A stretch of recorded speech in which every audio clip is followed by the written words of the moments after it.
Hello viewer, welcome to Samuel Academy. My work is to make weather observations.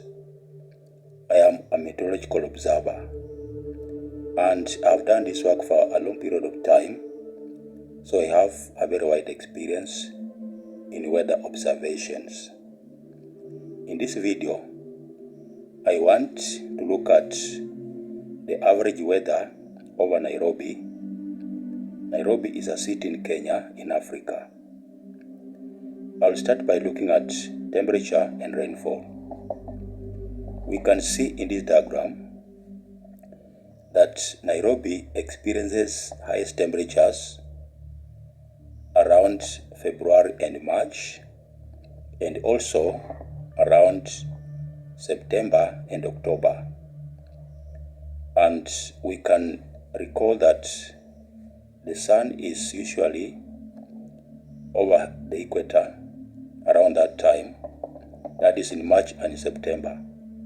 So we have maximum heating of the Earth's surface around that time. And these highest temperatures, they occur just before the rain seasons begin.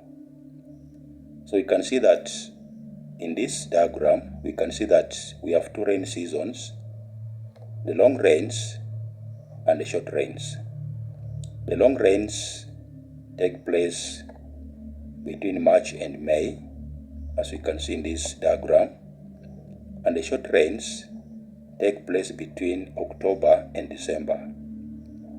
So we have two rainfall peaks over Nairobi, and in between we have a dry spell between June and September. Alright? During this time, we also have very low temperatures, especially in July, because at this time we have an influx of cold air from the south, from the Indian Ocean. We have moist cold air that flows from the south to this area in Nairobi, which contributes to very low conditions at this time.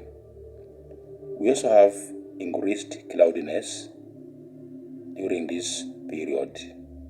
So those two factors, they contribute to the lowest temperatures that are experienced in Nairobi between June and August. So let's go to something else. Solar radiation and temperature.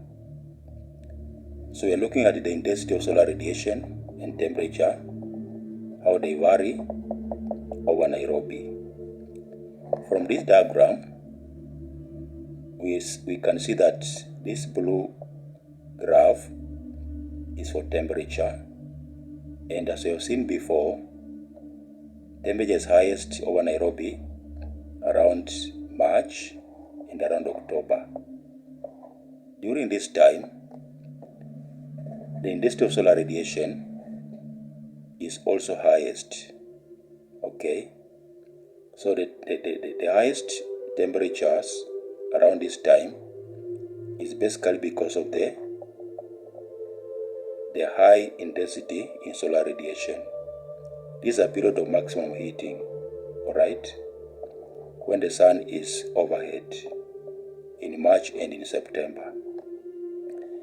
Now around June to August, the temperatures are low because the solar radiation is reduced.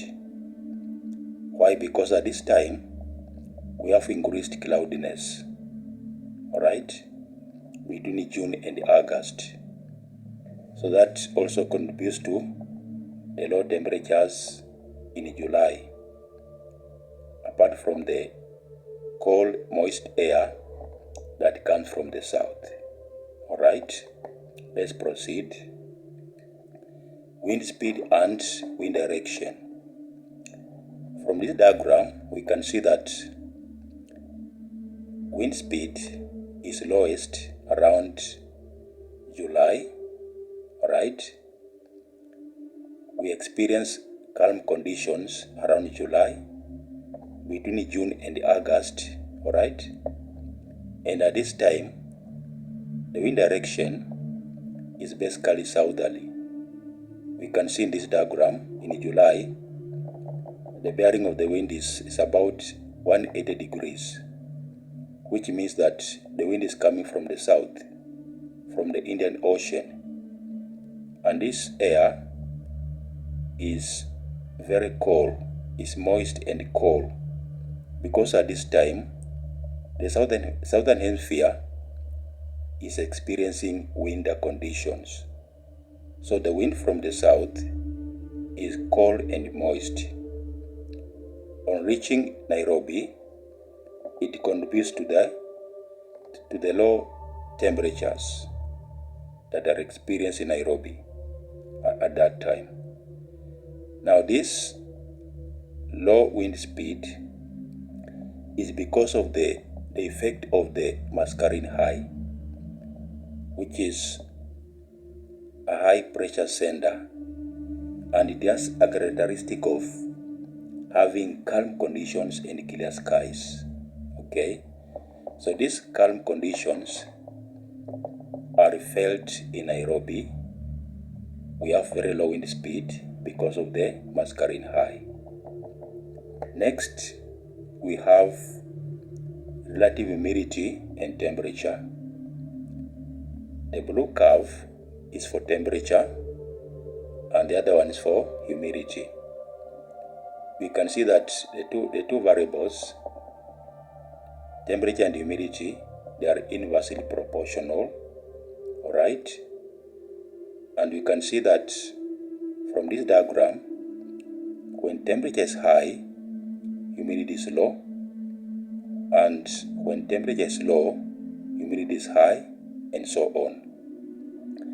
So in Nairobi, relative humidity is lowest around February and March, when the temperature is very high, and also around October we can see that humidity drops because of high temperature around that period. Right? That is the way the two variables vary over Nairobi. Next we have air pressure. This is the curve for air pressure over Nairobi. It has a peak in July, right? Because at this time, the effect of the Mascarene high can be felt over Nairobi. Okay? We have high pressure here. Because at that time, the Mascarene high is more pronounced. So we have high pressure over Nairobi during this time. But around March and October, November, we can see that we have a low pressure, low air pressure, because we have maximum heating over the Earth's surface at that time, when the sun is overhead the equator and the country lies over the equator. So we find that at this time there is maximum heating of the Earth's surface, and so when the air is heated, it rises. So we have a low pressure that results from that. So we have low pressure here around this time and around this time, right? So that is the average weather over Nairobi. If you like this video, please subscribe so that you can see more about weather instruments, surveying equipment and methods of surveying, how to make a map using GIS, and more educational resources. Thank you so much.